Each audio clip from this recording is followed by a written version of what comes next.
Okay, so I believe you are aware. Okay, so I think even in the past chapters, okay, on genetic variation, we kind of teach like mentioned very briefly, okay, about how genetic variation may matter. Okay, so of course, one of the key aspect of having genetic variation is that it allows us to actually adapt to the changing environment. Okay, so and that has to do with the theory of evolution. So Charles Darwin is the father of evolution. I think that's more than 200 years ago when he was born. So of course, he began with studying. Okay, he went around the world, went to he came to this island called Galapagos Island, where he observed very distinct phenotypes that are not normally observed in other places. Okay, so anyway, so for example, he realized, okay, on a different island show wide variation in the size and shape of their beaks. Okay, so basically the beaks had adapted to to the food they ate on the Galapagos Island. Okay, so basically the conclusion is that because these islands are so distant from the mainland and apart from each other, okay, so what he guessed or he proposed was that these birds or whatever you call them, okay, so they've changed over time. So that's how originally he came to the idea of evolution. Okay, so how a species is not actually static. Okay, so they would actually adapt to the environment that they live in. Okay, so before and of course, how does this adaptation come about is really from a variation. Okay, so that's something we are already aware. So genetic variation, okay, is the occurrence of genetic differences between individuals. Okay, so like we mentioned before, a genetic variation, of course, one way that it can come about is actually through mutation. But like I mentioned the other day, actually the main mode to achieve genetic variation is really by reshuffling of your gene, by combining different gene pools. Okay, so rather than having a new gene, okay, what happens actually, you have a better you have a different combination of feature. Okay, so of course, as you can imagine, so different feature may actually allow you to adapt better in a certain environment. Okay, so for example, as we all know, okay, so for example, in the North Pole, it's very cold. Of course, one of the genes that you require is for a long fur, but also you need genes that allow you to store fats, slow metabolism, and other genes, for example, that give you a thicker claw, okay, or that can help the animals to move better within the environment. Okay, so you need a combination of different features. Okay, so how to come to this right combination of feature is something we've learned in the last chapter, which is through meiosis. Okay, for example. Okay, so and what we call genetic variations are the differences in the gene segment, or basically just gene between the individual. Okay, so each of them, each variation is called allele. Okay, so allele is essentially an alternative version of a gene. Okay, so natural selection occurs when some individuals are better suited to the environment than the others. Okay, so we say natural selection really basically, as the term implies, the nature selects for the individuals which are best adapted to the environment. Okay, so I'm sure that's something that you are familiar with. Okay, and this genetic variation provides a raw material on which natural selection can act. Okay, so basically the nature would select for the individuals with the best combination of genes. Okay, so as we mentioned, so genetic variation is caused by independent assortment of your chromosomes, something that I won't repeat. Okay, and of course through crossing over. Okay, so between your chromatids of homologous chromosomes, your meiosis, and random mating between case. So of course, this is a process that is beyond after meiosis. Okay, and then random. Okay, so this is between organisms. Okay, so okay, and then after that, there's a random fertilization of gametes. Okay, so for example, as we know, like male produce lots of sperms. Okay, but only one of them would ultimately fuse with the ovum. Okay, and finally mutation. Okay, so this is the last one. Like I mentioned, mutation, it is one way to drive evolution, but not normally the main way, and in fact, it is not always desirable. Okay, very often a mutation can lead to a gene that can be defective, okay, or non-functional, so which is not always a pleasant effect. Okay, so no matter what it is, okay, so at least for among the first four, okay, so it's something that I mentioned before. All these four involve basically you involve reshuffling of existing allele. Okay, so like I said, it's okay to give you new combination of gene. Okay.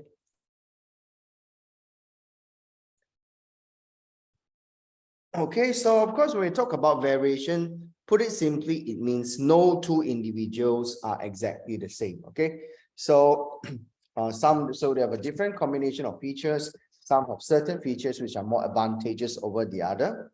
Okay, and of course, this kind of genetic variation can be passed on. Okay, so if say the father has a gene that is better at metabolizing food, okay, so that can get passed on to the offspring. And that variation can also be caused by the environment. Okay, so later we are going to see, especially some of the genes which can actually, okay, so due to interaction between the gene and your environment, okay, so you can have different phenotypes, okay. And but then whatever variation that caused by the environment is not passed on, okay, because whatever that you see due to interaction between your environment and the gene is actually just unique. It's something that's postnatal, as in something that occur after birth. Okay, so it's not something, yeah, you don't actually in this process, you don't have new gene. Okay, so and that adaptation may not actually, whatever genetic changes that occur during this kind of interaction between environment and the gene doesn't actually change the basic gene sequence or anything. Okay. So, yeah, hold on. Okay, so very simply, okay, okay, so simply as I mentioned before, why can't it pass on? Okay, so because so when we talk about this variation, we are really just referring to characteristic, to phenotype.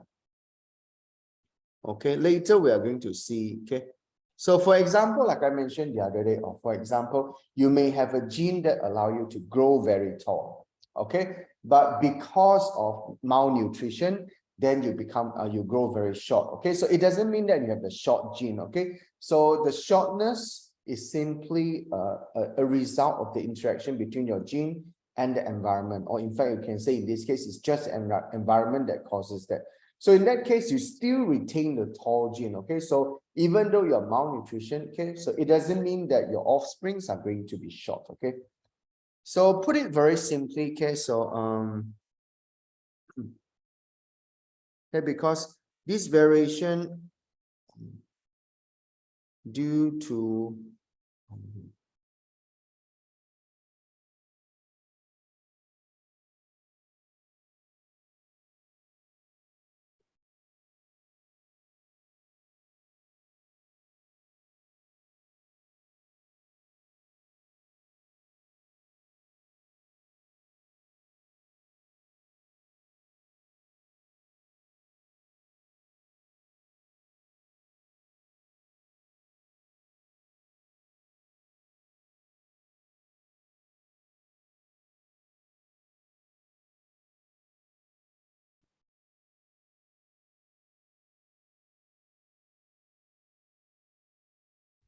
okay, so if the variation is due to a interaction with the environment, okay, so for this kind of cases, they do not alter the gene sequence. Okay, so yeah.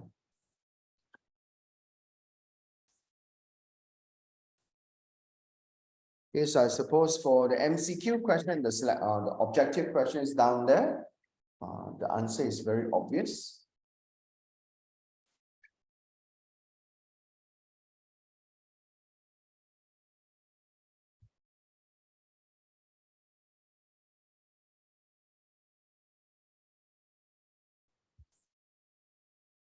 Okay, so which of them do not give rise to genetic variation? That will be different environmental conditions. Okay, So next, let's have a look. Okay, so the other day we also mentioned about characteristics which are or data which are what we say discrete.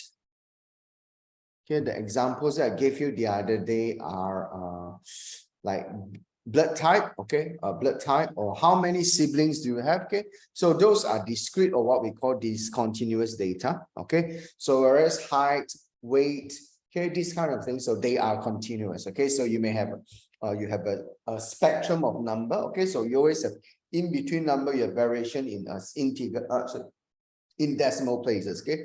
So discontinuous variation, okay, so sometimes they are qualitative differences, okay, sometimes it can be just qualitative differences. So qualitative, put it simply, is as opposed to quantitative, is not numbered, okay? So like hair color, whether you have a double eyelid or earlobe or not, or blood type. So these are just qualitative, characteristic, okay, or qualitative data. Okay, so in these cases, there is no intermediate. Okay, there is no intermediate. And we have 4 distinct blood groups, as we are all quite familiar with, okay?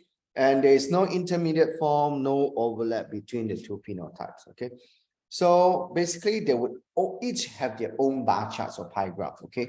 So just like a bar, or this is A or AB or O, whatever, okay? So for genetic basis of a discontinuous variation case, so we have actually seen quite a lot of that case. So one or few genes control the characteristic. Okay? So we have seen like what gene maybe causes the shape of the seed or whether it is tall or not. But we have also seen examples like in the case of one of the flower, if you remember. Okay, so you can have a dominant gene which can inhibit expression of other color, if you remember that. Okay. And different alleles of one gene, okay, can have a very, very large effects on the phenotype, okay? So simply because, okay, for example, you have, for the color gene, okay, let's say you have a black gene or an albino gene that gives you a very distinct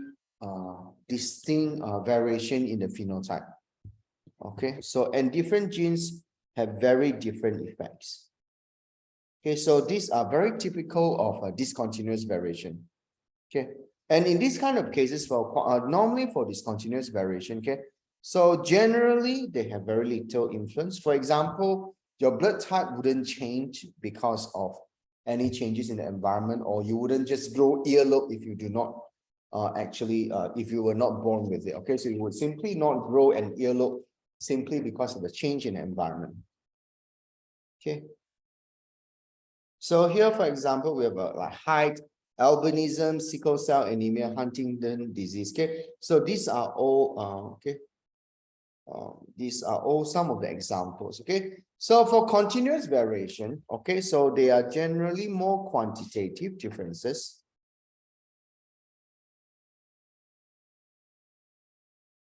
Okay, that do not fall into distinct classes. Okay, and appear to have a graded effect. Okay.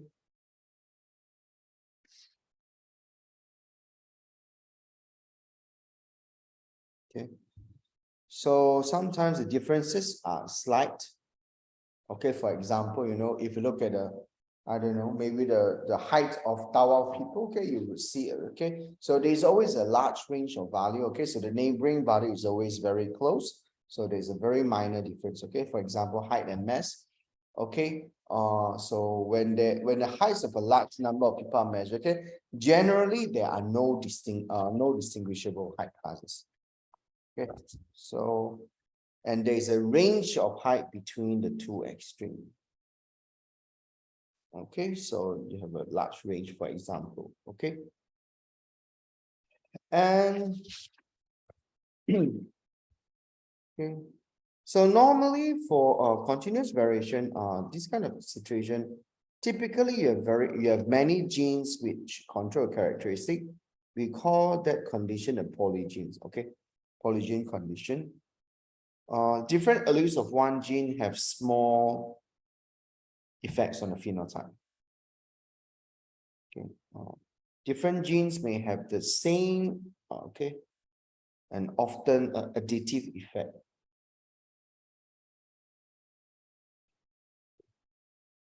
And in this kind of situation, environment can have an effect. Okay, so take one example. Let's say, okay, as we know, for example, let's say we talk about Krebs cycle. Okay, so you have compound, you have your organic compound, you know, from glucose, going through multiple stages. Okay, you have multiple stages of conversion. Okay, each have enzyme 1, enzyme 2, enzyme 3, enzyme 4. Okay, so let's say if each of these enzyme, okay, so they have you know, you have different version of the enzyme, for example. Okay, so because as we know, even for the same enzyme, sometimes it may vary slightly between individuals. Okay, especially in parts outside of the catalytic site. Okay, so actually even between individuals, okay, so your hemoglobin and my hemoglobin, there may be, it is possible that it has a one amino acid difference, but that doesn't happen at a very crucial site on the protein. Okay, so it really depends. So let's say, okay, but in any case, that minor difference still affects efficiency slightly. Okay, so let's say if you have a version that, you know, improve this conversion by 5%, this conversion by 3%, this conversion by 2%, or this 6% altogether. Okay, this person may have a metabolic pathway that is more efficient at generating ATP, for example. Okay, so that is potentially why some, for example, you may imagine athletes, you know, the ability to generate large amount of ATP in a short period of time is actually better than most other people. Okay, that's why they can be so athletic. Okay, so that it is possible that, you know, metabolically they are slightly different than us. Okay, so maybe they have certain genes which are of a slightly better advantage. Okay, so then in that case, you may have a range of people. I mean, within the population, you have a range of metabolic efficiency, maybe going from 30% to 60% efficiency, for example. Okay, so that's a continuous variation. Okay, and of course, in this kind of cases, environment has an effect. If we talk about metabolism, okay, so what food you are provided with, okay, can affect your metabolism rate, metabolic rate, or, you know, the changing season can affect your metabolic rate. Okay, some people, you know, some people may metabolize better during winter than in summer. Okay, so yeah, here's just some of the example. Okay, so for inheritance of height is something that we already learned. Okay, so I'll just take you through very quickly for this part of the lecture. Okay, so suppose, okay, so you have control by two unlinked, okay, so basically on two different genes. Okay, so hold on. Okay, since the effect of the gene is additive, okay, so let's say if you get AABB, you get a 4 times tall. Okay, and then for this one you get a 4x cm tall. Okay, and then this is an 8x. So if you take an in between one, you may have an intermediate height. Okay, so just give an example of, you know, a very tall plant and a very short plant. Okay, maybe you get an intermediate one. Okay, potentially when we talk about gene, you know, when we say it's not really a gene that encodes for tallness, you know, for height. Actually, potentially it is a gene, let's say, that has to do with elongation. So in the last chapter, for example, we learned that auxin and also gibberellin. Okay, so auxin, for example, can cause elongation of your cell. Okay, so maybe again you have certain version that is a better at, you know, elongating. One is short, but not as good. Okay, so having one copy of the gene, okay, maybe having one copy of the gene may actually help the plant to grow better. But of course, if you have two copies, it grows even better. But without it, then it will be very short. Okay, so that's why sometimes you may have so it is possible to have a slight something like an intermediate phenotype, even though, you know, in the last chapter we just call them tall and short. Okay, but even the tall and short, you know, it's a class. You have a certain class, maybe say 10 centimeter to 15, that is short, and then 16 to 55 or whatever is tall. Okay, so anyway, and for human skin color, okay, so our skin color has to do with the amount of melanin. Again, that's why it can be a continuous data. Okay, so maybe, you know, for one person, the skin, the amount of melanin is like 1% of the entire cell, okay, but the other person might be 3%, 5%, or 2.2%, whatever. That's why it is considered as a continuous, variation. Okay, so and that synthesis is genetically controlled. So we have 3, 4, or more separated genes control, okay, melanin production, just like the example that I gave you just now about metabolism. Same thing, that same concept. Okay, so the outcome is that you have a continuous distribution.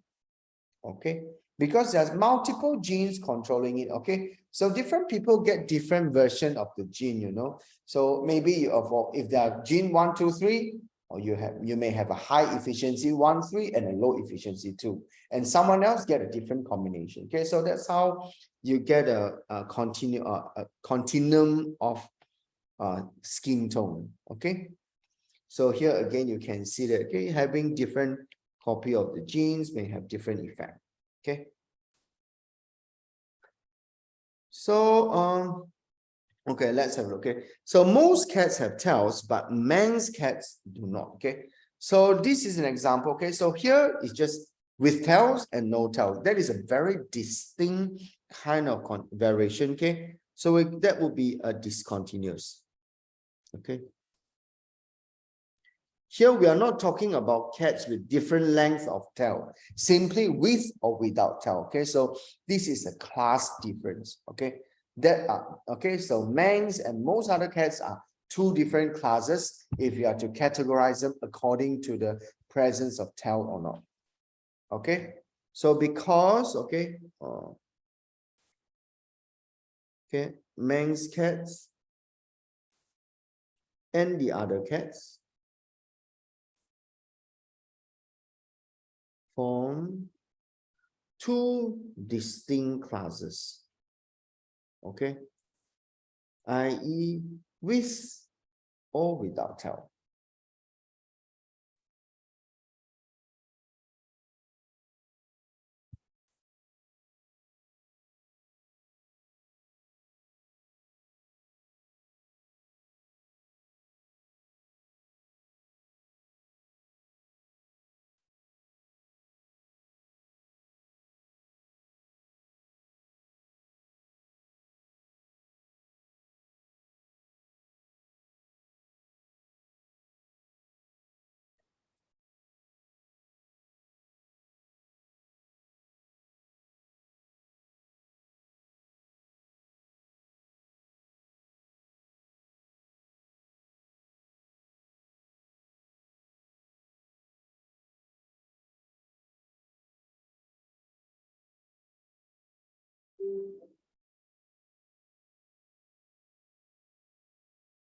Okay.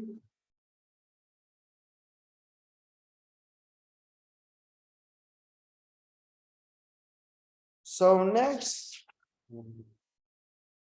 so environment and phenotypes. Okay, so many characteristics of organisms affected by both the environment and phenotype. Okay, so of course, phenotype is always, okay, first you have a genotype that decides, you know, the genotype, genotype that give you a basic fundamental characteristic. Okay, but there will be influences of the environment. Okay, but again, of course, like we mentioned just now, it may be the case for continuous variation, but not so much for discontinuous variation. Okay, so yeah.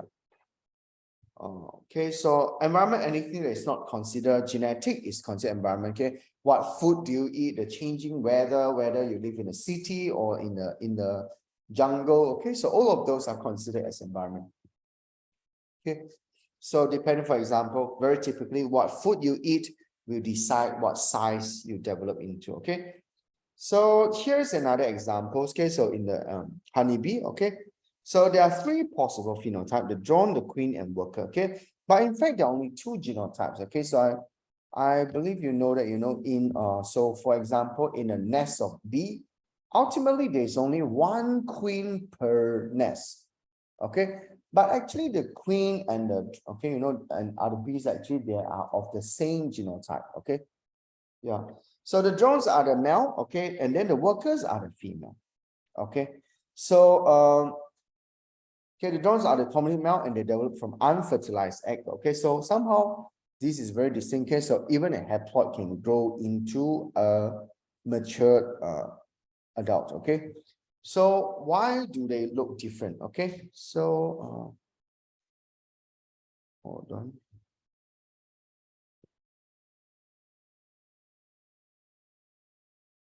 Just 1 minute.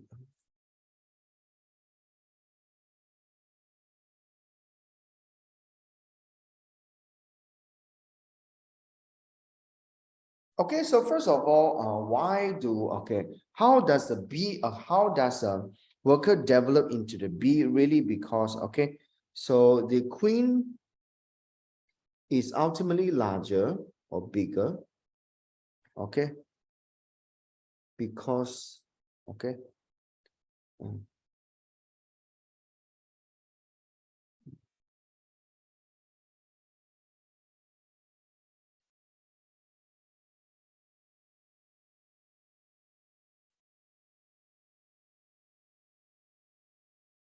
okay, so during the larva stage, during the larva stage, okay, so there is an unequal distribution of food. Okay, so one of the larvae somehow consume most of the protein. Okay, so that's how, okay, so it grow into a bigger size. Okay.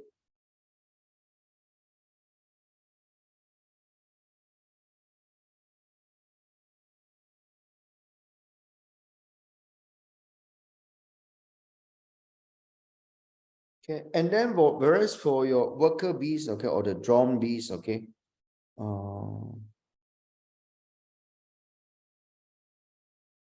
think it's okay. I think for the worker bees, okay, mainly feed on honey. Somehow compared to, okay, so compared to protein, okay, honey is not so much, it's more of a carbohydrate content, okay, like sugar, okay. So, but then for the queen, they have lots of protein sources as well, okay.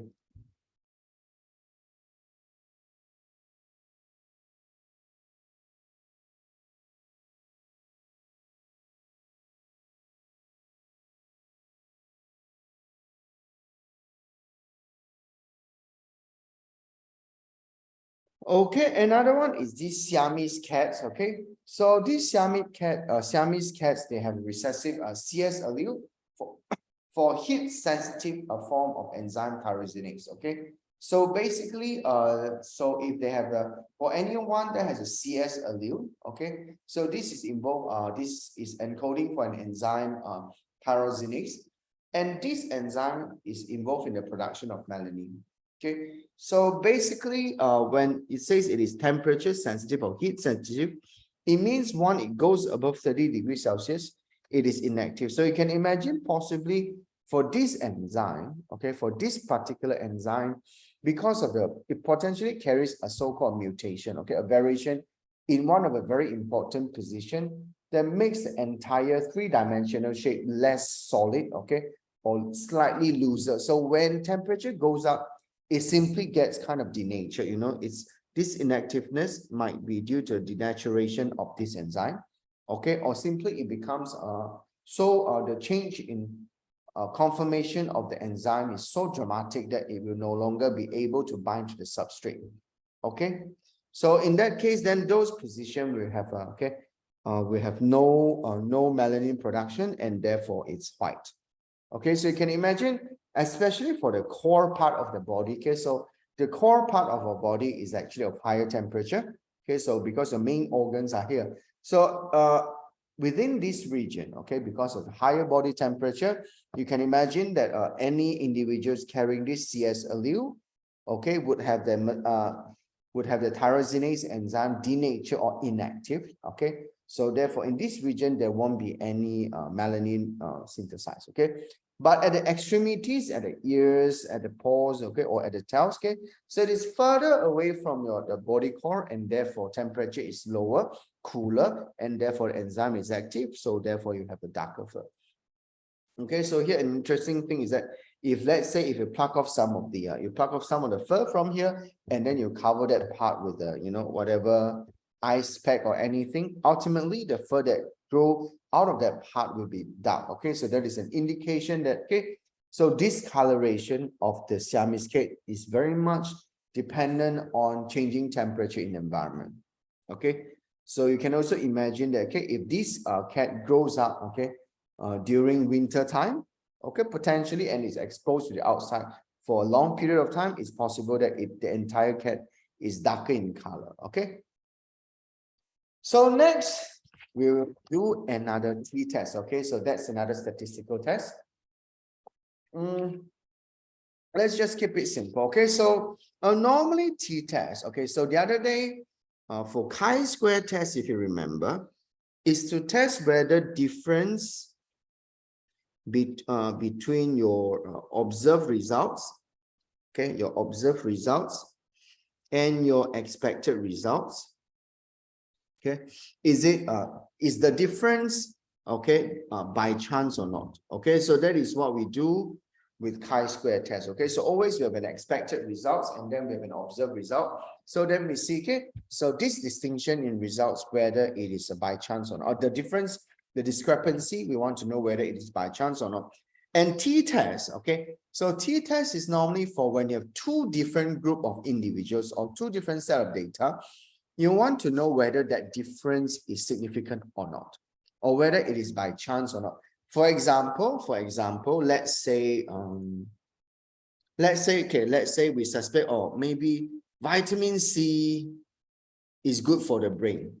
Okay, so then you give two group of students. Okay, you give them so one group without vitamin C. Okay, and then one group with vitamin C of whatever amount. Okay, so then you allow them so do some tests like what. At the start, let them do a test so you get the test results, and then let them have vitamin C for 3 months. Okay, and then 3 months later you let them do a test again, and then you will get two set of data. Okay, of course you have a new mean. Okay, so the two group, then you want to know, let's say if there is a difference in the exam results. Okay, you want to know whether this exam results is random, is it by chance, or is actually significant, whether the difference is significant. So if the difference, so let's say for the two groups of students, so this one with vitamin C, this one without vitamin C.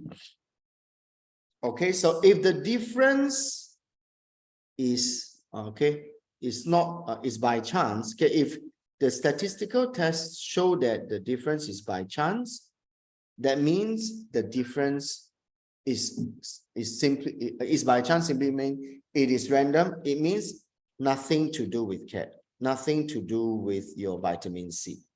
Okay, but if the difference is not by chance, then very likely it is because of the vitamin C. Okay, maybe just an example. So normally, how do we know how do we test that? So in this kind of situation, very often you have a treatment group. You have two different treatment groups, and then you want to know whether the difference between the two groups is significant or not, or is the difference simply a matter of chance? We do t-test. So very often we compare the mean of those two set of data, and of course there are other number that we need to calculate. But generally we just so long story short, the gist is we compare the means. Later we are going to see the equation that we use. And to decide if there is a significant difference between them.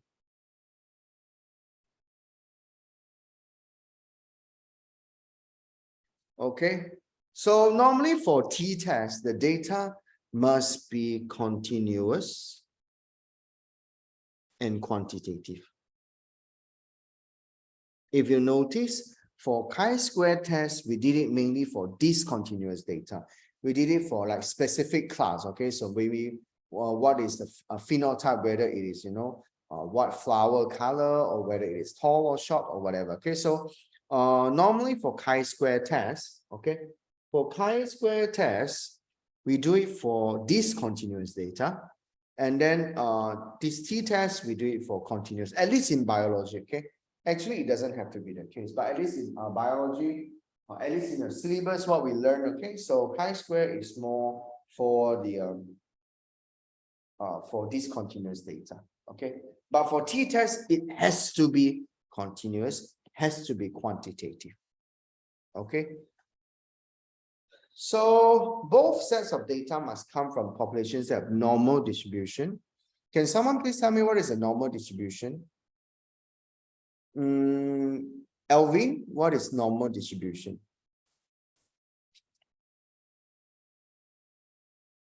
You have learned statistics, right? What is normal distribution?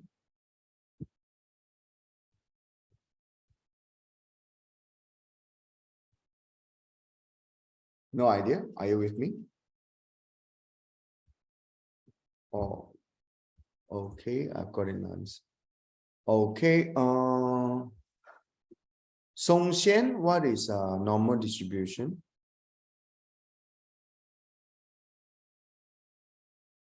Or anyone who knows, you can also give me a message as to what is a normal distribution. For sure, you did it in SPM for normal distribution. I think for AS statistic, you did it as well. You know, you have this kind of data. No one? Okay. Is it the graph is like this and numbers that occur near the mean are more often than the one Yep, kinda. away from the mean are less. Okay, you kind of got that. Okay, so what we consider as a normal distribution is where your mean equal, first, one of the key feature is that the mean equal to mode and equals to the median. Okay, so when so typically one of the requirement for normally distributed data is that the mean and the mode and the median are exactly are the same value. Okay, so of course, and when we draw a normal distribution graph, very often it is actually it is symmetrical.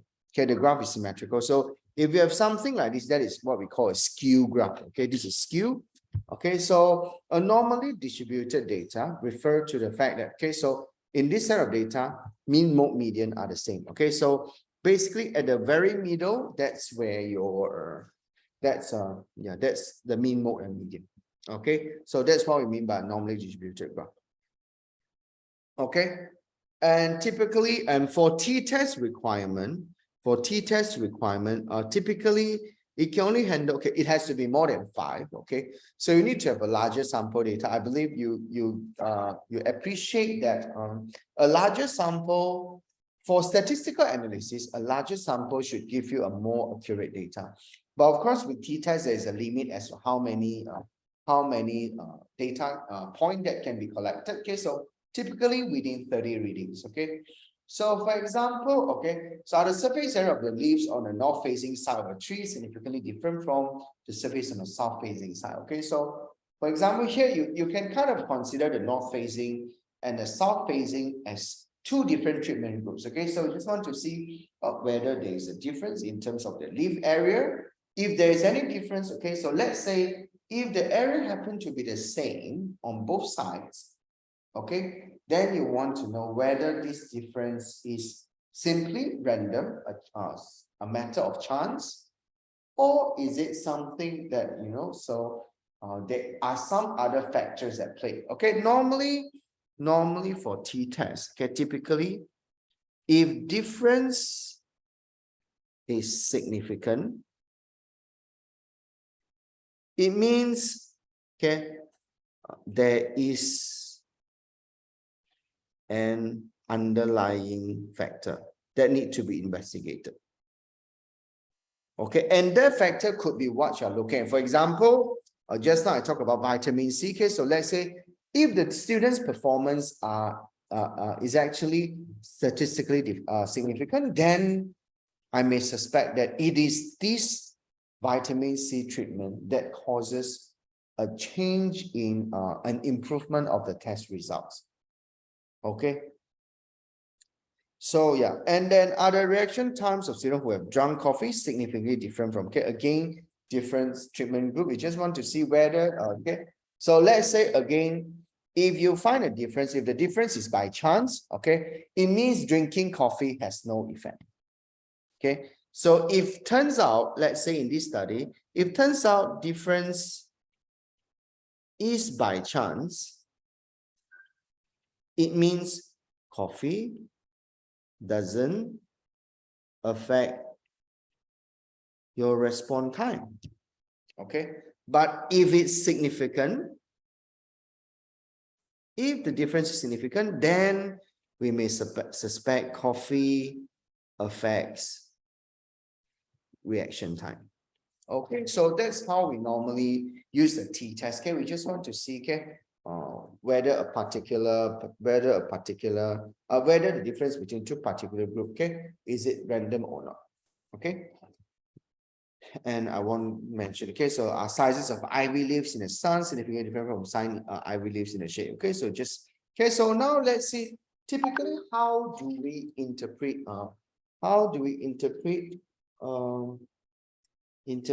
value of t? Okay, so actually is very similar, okay, very similar to your chi-square. So if okay,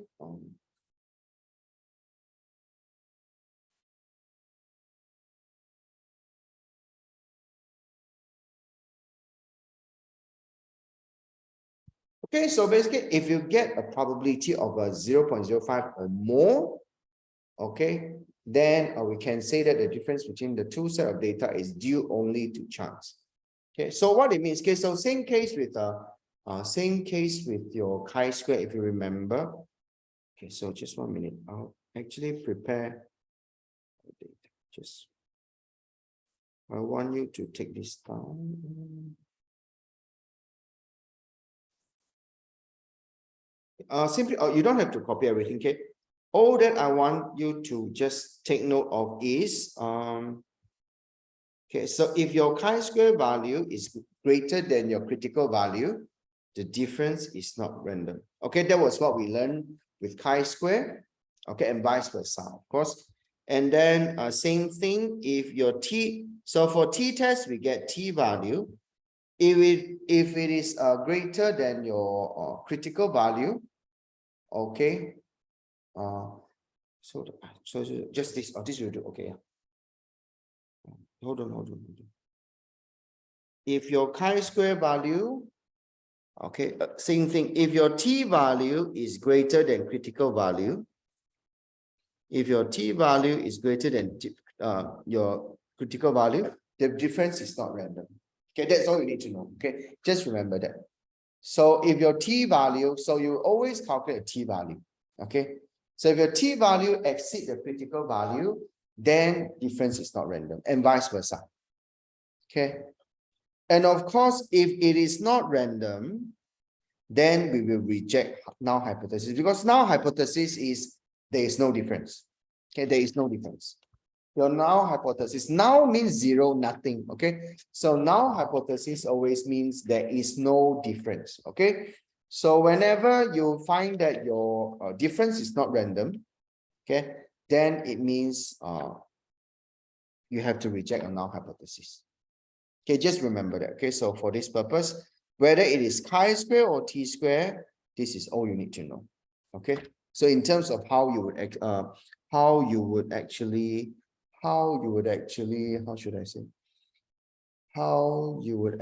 interpret the value that you get. Okay, so now before we continue with this t-test, okay, so there are certain things that you've already learned. Okay, so I suppose you've learned that. Okay, so for sure you know what is mean. Okay, mean is essentially average. Okay, mean is essentially average. Okay, and I don't know if you know, typically when we use the so normally this is like a population data. Okay, so if you have the mean, you know what is mean. Okay, standard deviation is basically a measurement of how spread out is the data. Okay, for example, if you have two groups of data, okay, so let's say we are talking about the body weight of two different group of people. Maybe one is 45. The other group is, okay, for these two groups, okay, the mean will be the same. The mean one will be 55 kilogram. Mean 2 will also be 55 kilogram. Okay, so let's say this represent people from 2 different places. Okay, you wouldn't actually basically, so if you look only at the mean, okay, you may assume, oh, maybe these 2 places, you know, they have the same kind of maybe health awareness. That's why everyone has this, okay, the average weight is the same. But if you zoom into the data, you realize, the distribution of data is different. Okay, so this one is more narrower. This one is narrow in range. This is more spread out. Okay, so typically we use standard deviation to measure how spread out, okay, is the data. Okay, so standard deviation is to measure the spread of data. Okay, it's a measure of spread. Okay, as simple as that. Okay. So I believe you have learned about how to calculate a standard deviation, okay, from variance. Okay, so essentially the whole concept of standard deviation, if you remember, is that we take every number. Okay, so you get the mean data, and then you take every number, okay, you find the difference between each number with the mean, and then you square it. Okay, and then you divide it by n minus 1. Okay, so here, just FYI, okay, for biology purpose, it doesn't really matter. But normally in statistics, you will learn when we do calculation for sample, we will always do a minus 1. If it is a population, for population data, you just divide by n. Okay, so just FYI. Okay, so I think for this particular one, you will learn for your A2 statistics. Okay, but AS, we don't really talk about sample and population. Okay, but just FYI. Okay, so if you take just a sample of data, because for example, when you do a certain test, okay, you don't test the entire population. Okay, you only select a certain group of data. Okay, so for example, if we talk about the leaves on a tree, okay, you won't pluck all the leaves. Okay, you just take a sample of the leaves. Okay, so that's the equation. Okay, so find the standard deviation of the 6 measure value. Okay, so here, of course, first you would do the calculation of your mean. This is easy. Okay,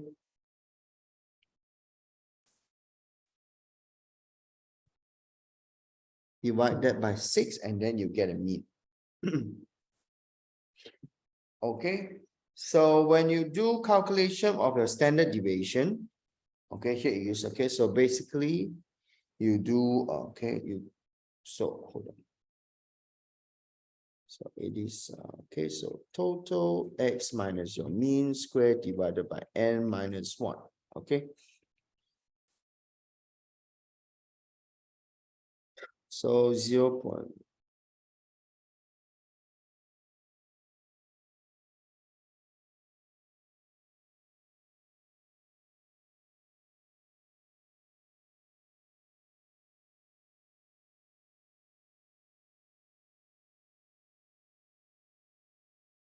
Okay,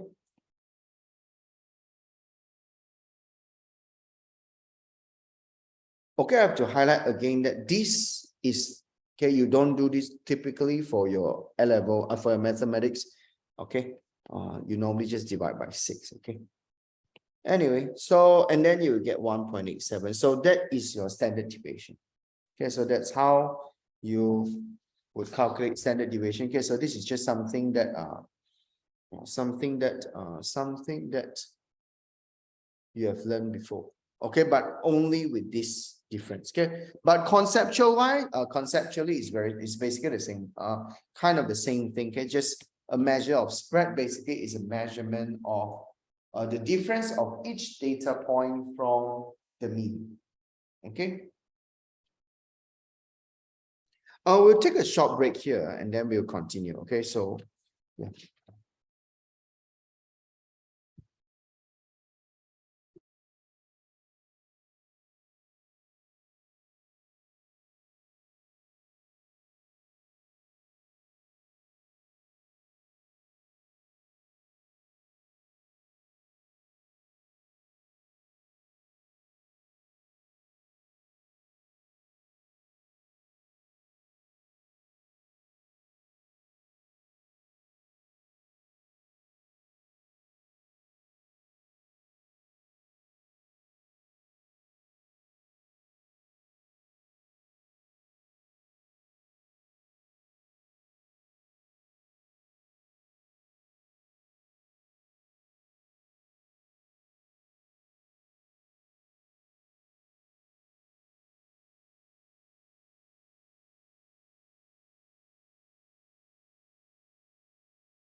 Okay, so let's continue. So now we are going to see how usually you perform a t-test, okay? So now a farmer wants to find out if one fertilizer is better than another at improving her yield of wheat, okay? So to do so, she divides her field into 16 plots, okay? 8 of which she treats with fertilizer A and then with fertilizer B, okay? And then the number of tons of wheat obtained is given here, summarized in this table. Okay, so next, this person wants to know, okay, so is this, if there is any difference that she sees, okay, because clearly if you do the average, clearly you can see the number is different. Okay, the total number is different, which means the mean is also different. Okay, and therefore she needs to test whether she needs to know whether this difference in the harvest, okay, is it due to chance or not? Okay, so or is the difference statistically significant? Okay, so first, always with this kind of test, you should state your null hypothesis. Okay, so there is no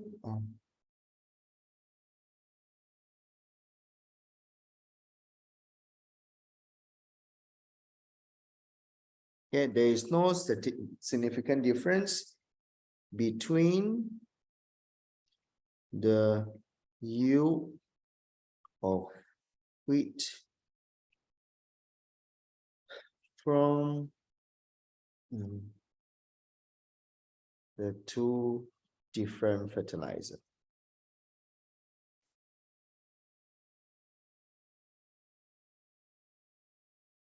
Okay.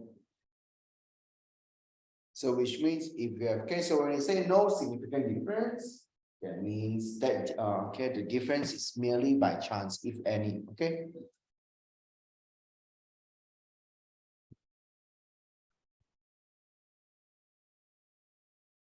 Okay, so then the next thing you do is to calculate the mean.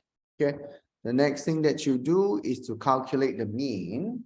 Okay, so for fertilizer A, okay, so of course you always take you take the what is it? Total XA divided by N. So here from the last table we get is 64 divided by 8. So that will be 8. Okay, and then for B, that would be the total of B divided by N, 8 plots of lands, okay? So, and that is 36 divided by 8. So then you get 4.5. Okay, so this is actually tons, okay? So tons per plot of land. Okay, so next you calculate the standard deviation for A and B. Okay, so for the calculation of standard deviation, it's been given to you. Okay, so it's been given to you that for fertilizer A or 1, okay, so this is 2, okay, so let's call this A, let's call this B. Okay, so one is 2.2, the other one is 1.51, okay. So the data is given to you. Normally for A-level biology, if this question is given, normally you are not required to do the calculation. If you are, then typically the equation will be given to you. Okay, so yep, calculate the value of TK. So this is the formula. Okay, normally this formula will also be given. Okay, so it is, so this is to calculate the formula to calculate the t value. Okay, so you have the mean 1 minus mean 2. So with an you can see that with a modulus. Okay, so it doesn't matter which minus which. Okay, it doesn't matter. Okay, because ultimately it will be okay, ultimately it will be the same. Okay, so of course you have this. Okay,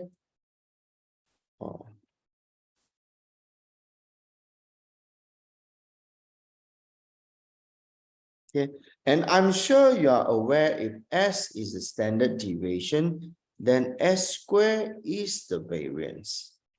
Okay, so this is the variance. Okay, again, assuming you have learned that in high, okay, you are aware of that. Okay, so the square of standard deviation is called variance. Okay, so say you take 8 minus 4.5. Okay.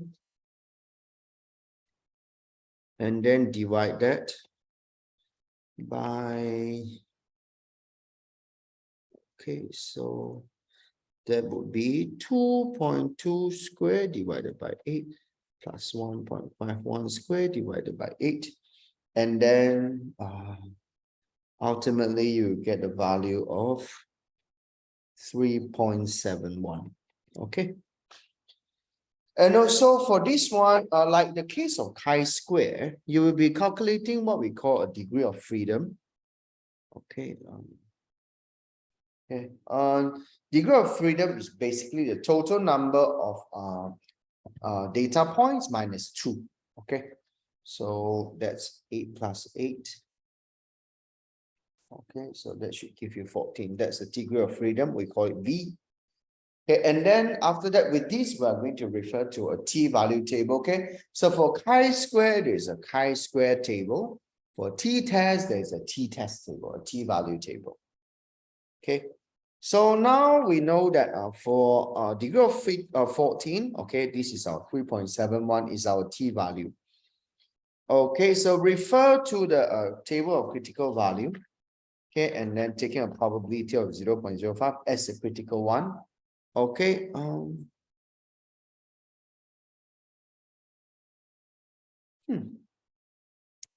doesn't matter. Okay, just 1 minute. Let's call this 3.7. Okay, I don't know. Actually, maybe you can double. Okay, doesn't matter. Whatever the number. Okay, so just the interpretation will be the same.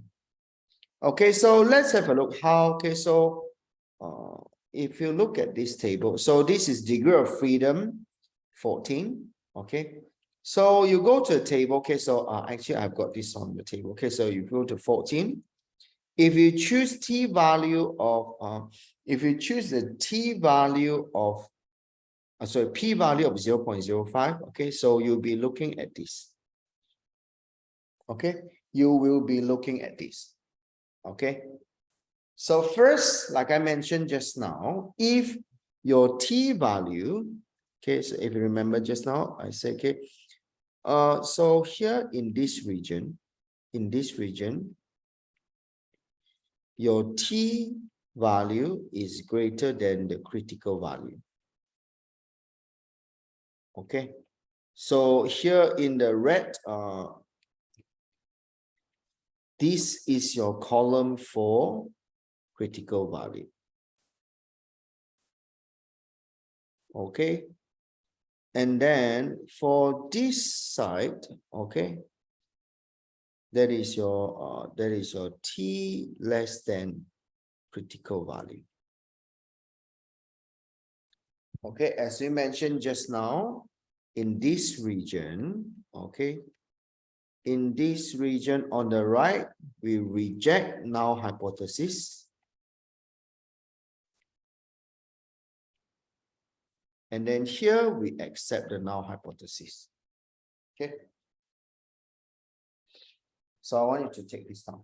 Okay, so just remember that. Okay, so all that we do is by looking at the critical value. Okay. And also just FYI, each of these, okay, so each of these t value here would correspond to a probability. Okay, would correspond to a probability. So what it means is that, okay, let's say if I talk about if, okay, so for v equals to 14, okay, let's say, okay, if t equal to 0.05, it means there is 0.05 probability that the difference is due to chance. Okay.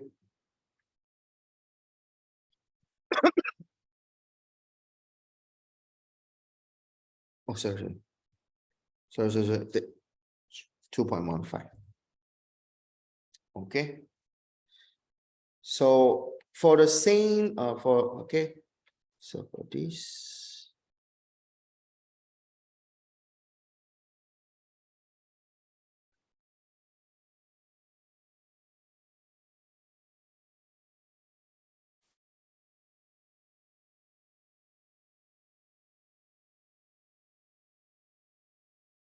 okay, let's say if your T equal to 2.98, it means if you see 2.98 corresponds to 0, okay, so there is a 0.01 probability that the difference is due to chance. So I just want you to know that is how you read the table, okay? So at a certain degree of freedom, this value means what probability that the difference is due to chance. Okay, and as a matter of fact, you can, for example, you may have like maybe say maybe 2.7. Okay, so it will correspond to a probability of somewhere maybe randomly, maybe between 0.03. Okay, so actually you can have a continuous p-value, but for a table, it will be too tedious. Okay, we can't do 0.5, 0.49, 0. Blah, blah, blah, blah. Okay, so normally this t table just give you, okay, 1%, or this is 1% chance, 5% chance, 0.1%, 10%, 20%, and 50%. Okay, and then just give you the corresponding t value. Okay, so you can tell it is somewhere in between. Okay, so let's say in this case, if let's say you get a 2 point, okay, there are some other calculators that you can use online. Let's say if 2.7 gives you 0.03, it simply means, okay, if your t value is 2.7, there is a 3% chance or probability that the difference is due to chance. Okay, so this is a very low probability of being due to chance. Okay, which means, okay, so you can see that the greater the value, the greater your t value, the lower the chance that the lower the probability that the difference is due to chance. Okay, so something we mentioned yesterday, if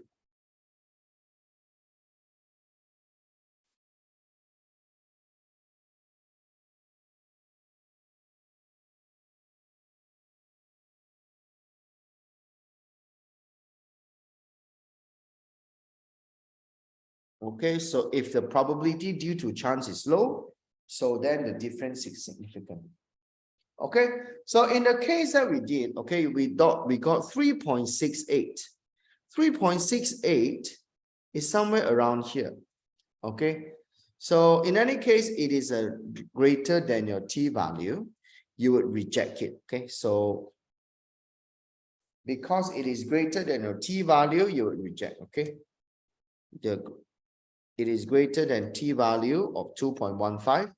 It is greater than your critical value. Because 3.68 is greater than the critical value, therefore we would reject the null hypothesis. Okay. So let's go back here. Okay, so I'll first do my interpretation just now. Okay, so the t value of 3.71 is greater than critical value of just now we found that it is, okay, so it is for degree of freedom 14, t value is, the critical value is 2.15. Okay, so it is greater than critical value of 2.15. Therefore, the long story short is that we will reject. Okay, we will reject the null hypothesis. As long as your t value is greater than the critical value, you reject. Okay. And just FYI, if you read into the table, okay, so a t value of 3.71 is less than 0.05. Okay, so like I mentioned just now, okay, so the way you read into this table is that if you have a 3.7, okay, so 3.71 is here. Okay, so then clearly the probability is between 0.01 and 0.001, which is less than the critical value. Okay, so less than the critical value. So in this region, we will just reject. And also here, it means low probability that it is due to chance. Here, high probability due to chance.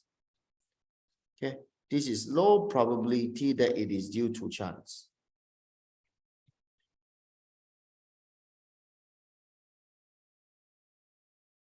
Okay, just bear in mind.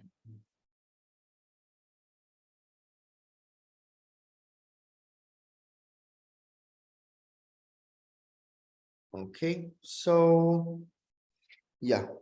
So now let's have a look. Okay, so here, I'll give you maybe let's do 5 minutes. Okay, for these two questions, I'll let you try, or maybe 7 minutes. This one you can just plug in value. Okay, so this one you will need to actually do the you will need to do the exercise. Okay, I'll give you about maybe 7 minutes to try these two questions.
Okay, so let's have a look.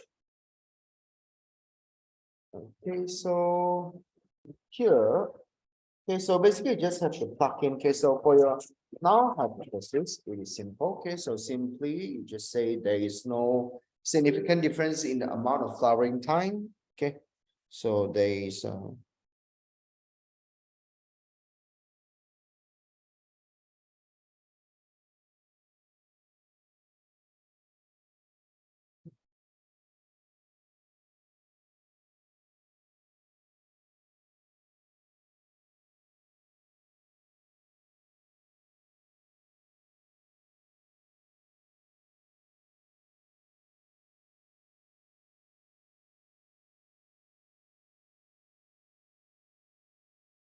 hold on. Okay, so yeah.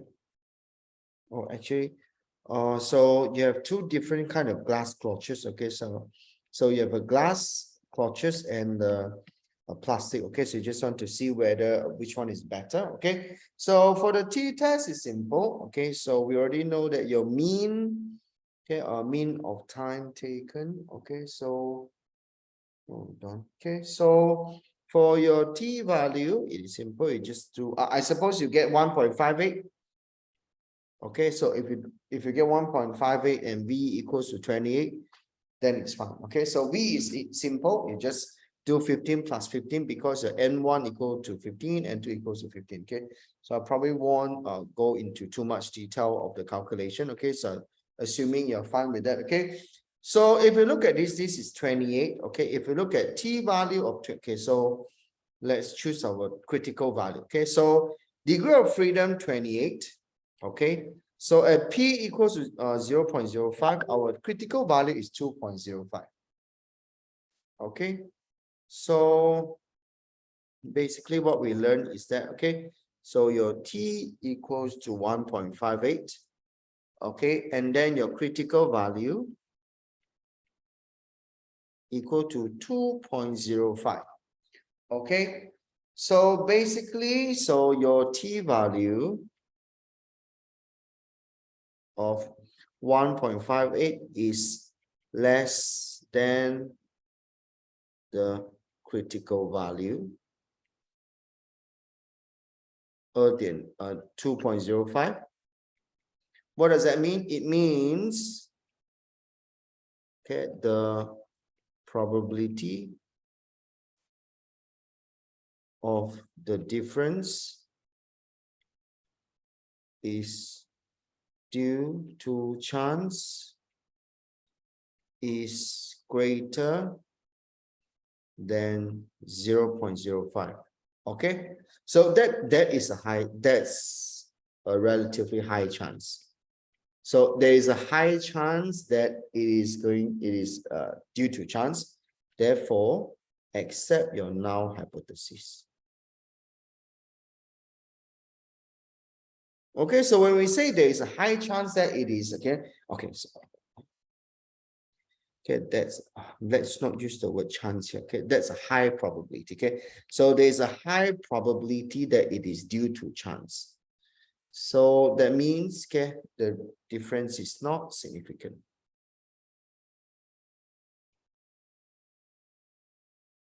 Therefore, you will accept your null hypothesis.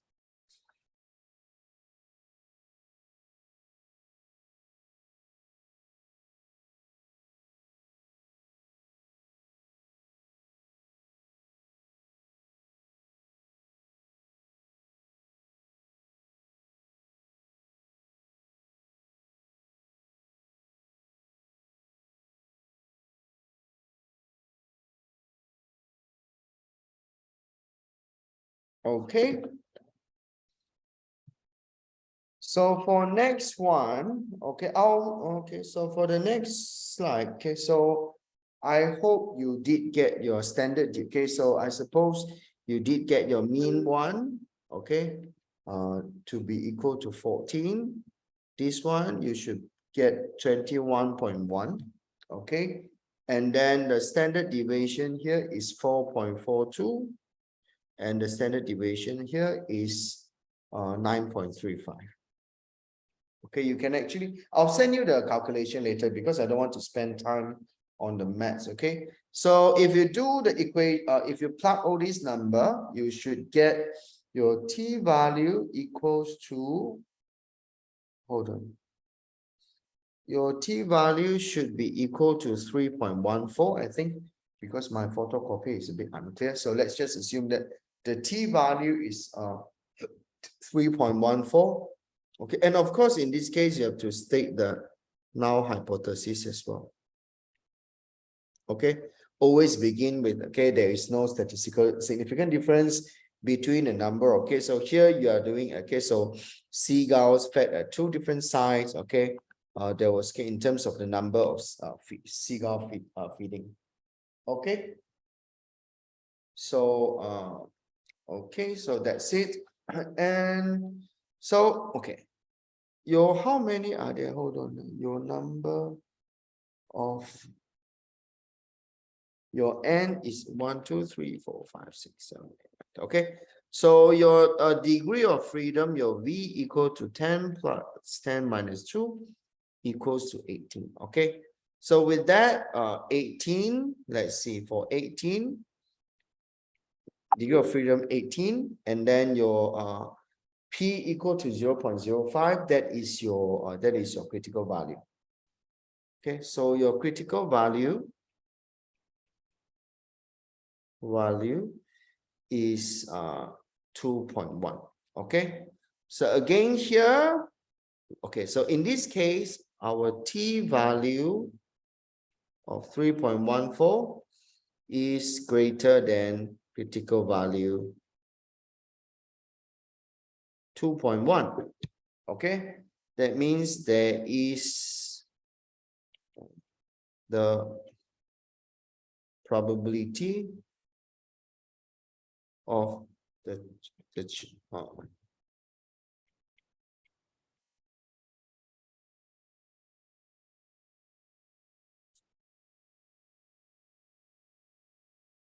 is less than 0.05. Okay, that's a low chance.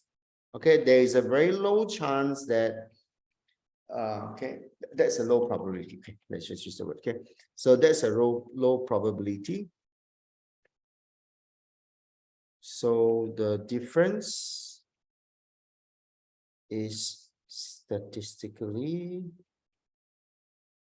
significant. So therefore, in this case, you will reject null hypothesis. Okay, so like in this case, you have to reject the null hypothesis that basically suggests that, you know, A and B, they are different, which means, okay, clearly, possibly this seagull like site A better than site B, okay, or site B better than, okay, actually, very likely that the seagull like site B more than site A, and there must be a reason, okay. So normally when something is not happening by chance, then there must be an underlying reason, okay. So let's say if we realize that, okay, you know, people in Tawau is somehow underweight, okay, it's lower than the entire national average, okay. So if that difference is not by chance, that means something is wrong in Tawau, okay. Maybe people, okay, maybe something wrong with the water, environment, or whatever that causes people to be underweight, okay. Yeah. I will send, okay, I'll just send it to you now for the calculation, just in case you haven't got that.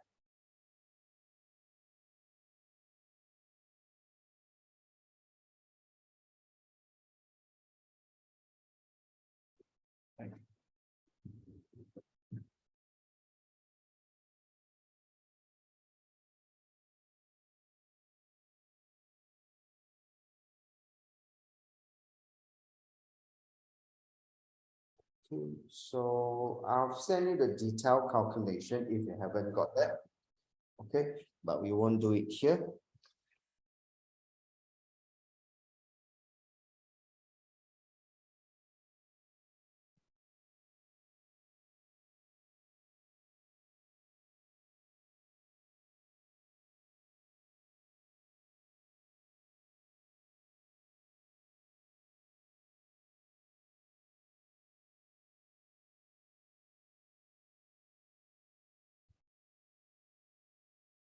Okay, next we move on. Okay, so natural selection. Okay, so natural selection. Okay, so yeah, I'm sure you have come across this term before. So the nature would select for the best fit. Okay, so basically, the theory that says that and those individuals who are best adapted to the environment, okay, will survive and reproduce. Okay, so in as time goes by, okay, natural selection is going to change in the frequency of a particular genotype. Okay. Okay, so whether, okay, you know, a gene that's encoding for higher metabolic rate or lower metabolic rate or whatever. Okay. And of course, ultimately, that's going to change in the proportion of the allele. Okay.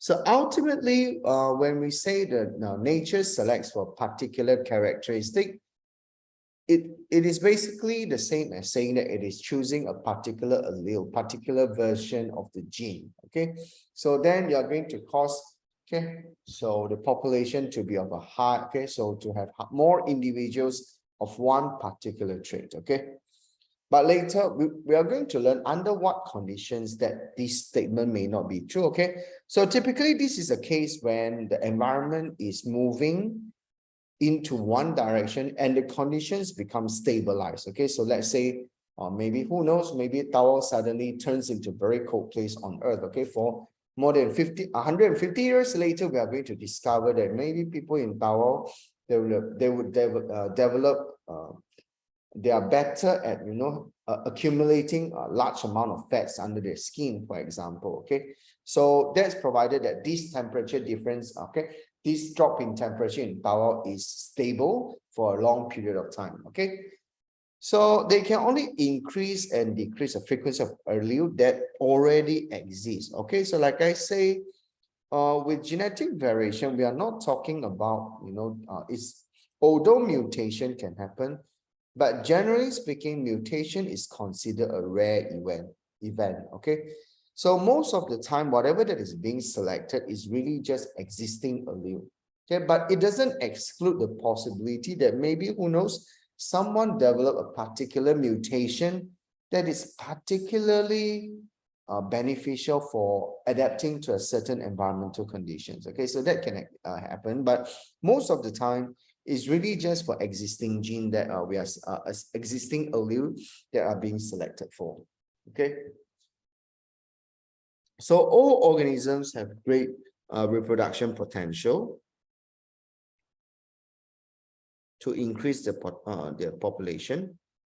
Okay, so of course, when the condition is ideal for the growth of a certain species or certain population, okay, then of course we expect like an exponential or explosive growth. Okay, so this is like an exponential growth. Okay, so you can see that, okay, originally it is very slow, but then it goes fast, higher and higher and higher. Okay, very fast. Okay, so but in general, the numbers in population remain roughly stable. Okay, even though we said, okay, maybe there is case, so there's okay, so with time certain number will go up, but sometimes the total number may be stable. Okay, okay, this just note that this explosive growth is mainly starting with a few individuals. Okay, we are not talking about the entire population. Okay, we're not talking about the entire population, but just a few individuals. Okay, for example, like I say, you know, if suddenly Tawau turns into an icy place, so maybe a few people in Tawau who happen to have genes which allow them to adapt to cold weather, these people will flourish. Okay, they will survive very well, give birth to many viable and healthy offsprings. Okay, so people with this particular trait, okay, will grow exponential in number. Okay, but the total population in Tawau is still the same. Okay, so first, this is because, okay, the fact that this is only happening for a few individuals already suggests that there is variation. Of course, we know that variation always exists within a population. Okay, so this change in environmental factors actually cause many to die. Okay, so although there are people who in Taiwan are particularly good at adapting to cold weather, but there are some who simply cannot tolerate that, okay? So unfortunately, these people will die, okay? So only those that are better adapted, okay, will survive and produce, so we say this is fitter, okay? And another example is the growth of rabbit population in Australia. I don't know if you've heard of this this story, okay? So about more than 150 years ago, okay, so there were 12 pairs of rabbits that were brought from Britain and released into the wild in Victoria. And starting with those 12 rabbits, okay, they grew into a huge population, okay. So this rabbit issue is these rabbits are almost like pests in Australia because they are causing so much problem. And let's learn what happened. Okay, so of course, when these rabbits were released, okay, when they were brought from Britain to Australia, okay, so they found that, oh, this environment is perfect for their growth, okay. So in particular, okay, they fed on low growing vegetation. Okay, so back then, even now, Australia is not a very highly populated country, okay. So it has a vast piece of lands and a lot of low growing vegetation, which is perfect food for the rabbits, okay. And more importantly, there were few predators, okay. So there were not a lot of the predators for the rabbits, okay, which is why they grew exponentially in large number, okay. So, okay, they become so great that, okay, they seriously affected the ability of grazing for sheep, okay, because they're competing with the sheep for the grasses, okay. So, and also they cause extinction of many plant species, okay. So you can see how these rabbits are pest-like, okay. So how is that non-native species may rapidly become the most common species in a new environment? Okay, so in a way, you kind of need two factors. Okay. Okay, so first, no limit. There is no limitation on natural resources required for growth.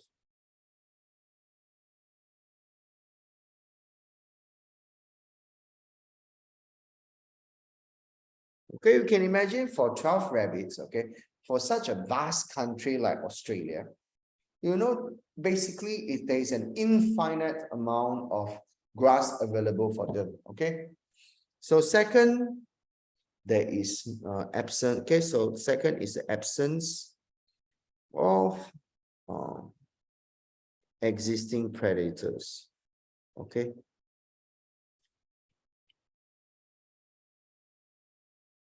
Okay, so this encourage growth, this prevent death, okay. So with two factors combining together, you can imagine how, okay, they would grow exponentially in number.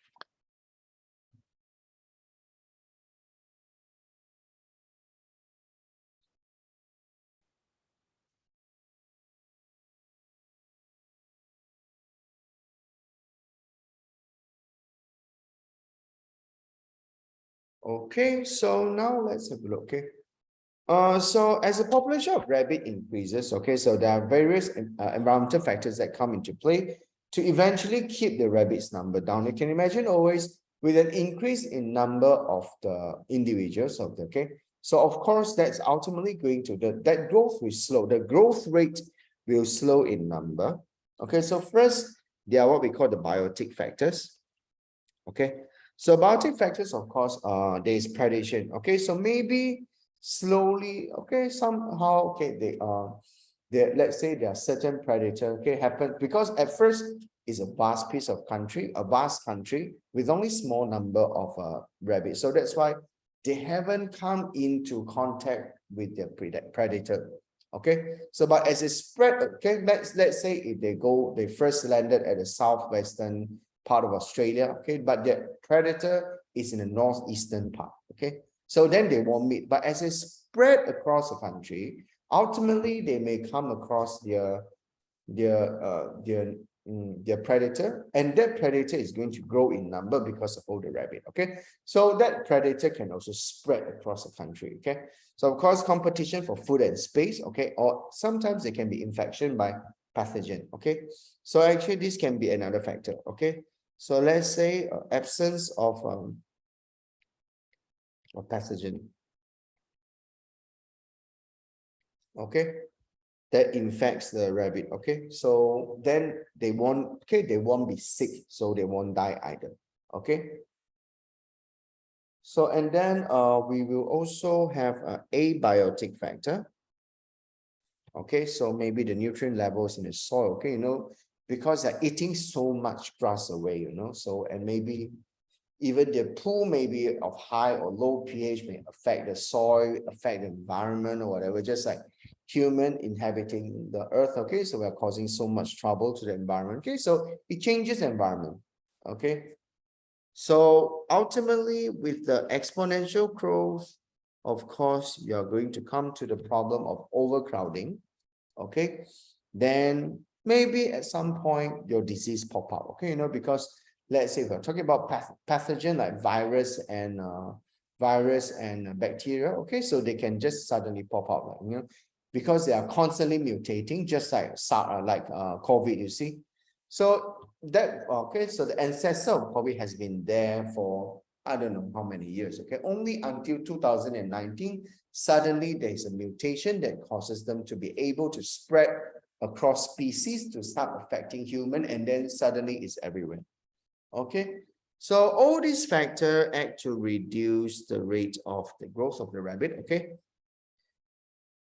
Okay, so of course when they drop in number, then you expect them to go up again. Okay, so you can see that. Okay, so always they grow in number, and then because of all these factors putting pressure on the growth, then they drop in number. When the number drop, okay, this situation improve. Okay, then they go up again. So you can see, you can imagine there's a fluctuation in number over time. Okay, so then what are the factors which determine which rabbits to survive and which will die? Of course, always we are talking about the factor of variation. Okay, and some rabbits have features which give them an advantage in the struggle for existence. Okay, for example, when food is in a short supply, for example, maybe certain rabbit have developed, they may have some enzymes or whatever that allow them to ingest other food. They may be able to eat some, maybe they can eat the stems of plants or whatever. Okay, or maybe they are better at tolerating starvation for a longer period of time, so this will ultimately survive. Okay, so then those with the best features, best adapted to the environment, they will grow. Okay, then they will grow. Okay, they will reproduce and pass the allele to their offspring, and then okay, so ultimately the frequency, okay, of the allele in the population increases. Okay, so the main point, okay, so if you zoom out, okay, if you look at the earth in general, okay, so what's the point of having so natural selection? Okay, so if we consider the entire ecosystem as a whole, natural selection as a mechanism, okay, what kind of function, what role does it play? Okay, so first, okay, so let's have a look. Okay, so of course we can have too many offspring available, competing for available resources, then they struggle to exist. Okay, but because of genetic variation, some will continue to survive and breed. Okay, and then the others will die. Okay, so then there's a change in allele frequency, and then okay, so you have a better survive conditions than previous generation. Okay, and I'll probably just do very quickly for the last bit. Okay, so before I finish up today, okay, so variation allows some individuals within the population to adapt to the changing environment. Okay, so acts directly on phenotype. Okay, so normally your natural selection, it doesn't act on the genotype, because of course genotypes and phenotype are related, But ultimately, what really matters is the phenotype. Okay, so let's say if you have a, okay, for example, there's a particular rabbit that has gene which allows it to be able to jump very far, so they can run away from their predator.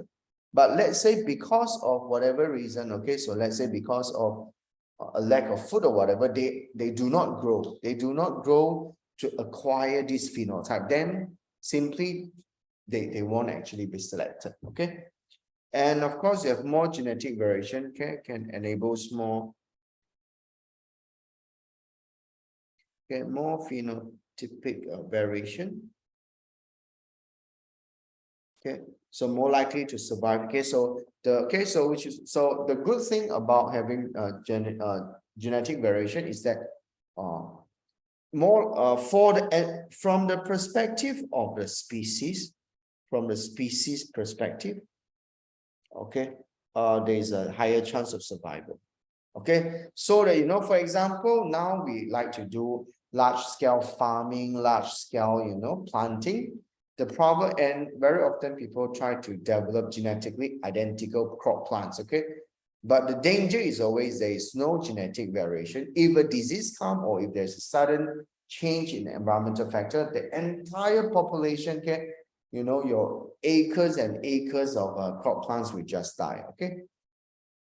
Okay, so of course some new alleles. Okay, so as I say, in any case, you may still have mutations slowly that may happen. Okay, but that is totally random and rare. Okay, but anyway, you may have new alleles coming up. Okay, so which will enhance the organism's ability to survive. Okay, so then it also ensures the survival of the other allele.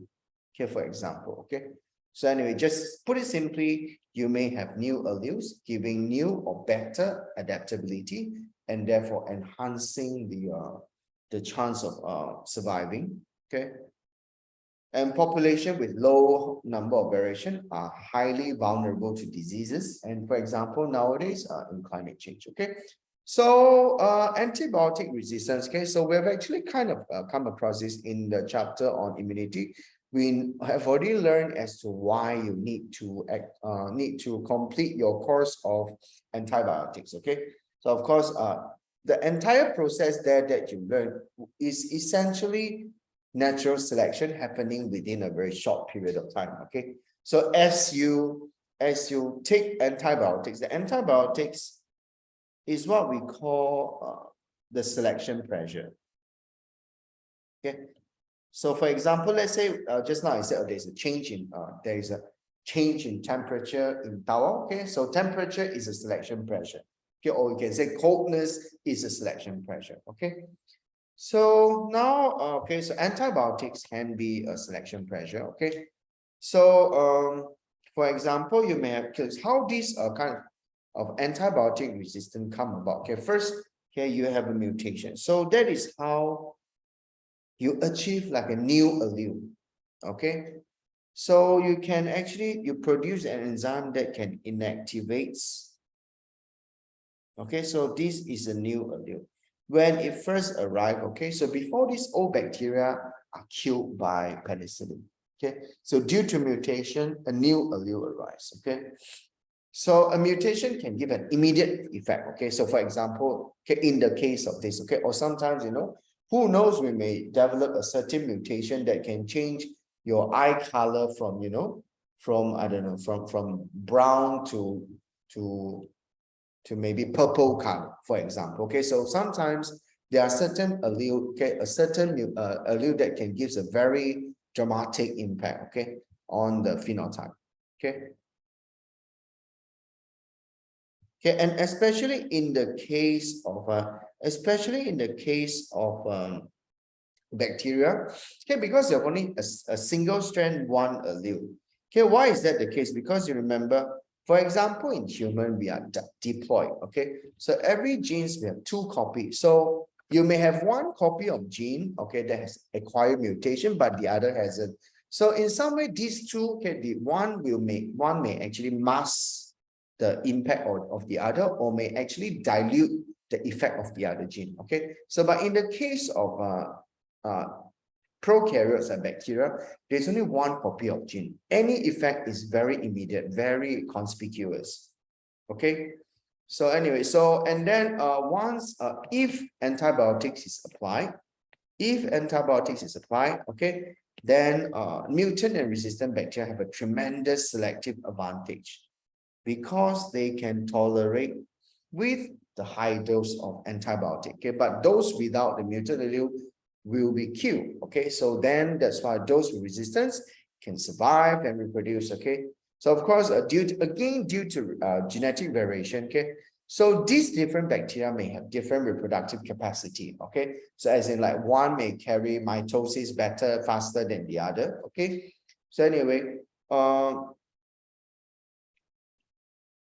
okay, so but by using these antibiotics, we change the environmental factors, okay, which specifically select for a very particular feature, okay, so which exerts selection pressures on bacteria.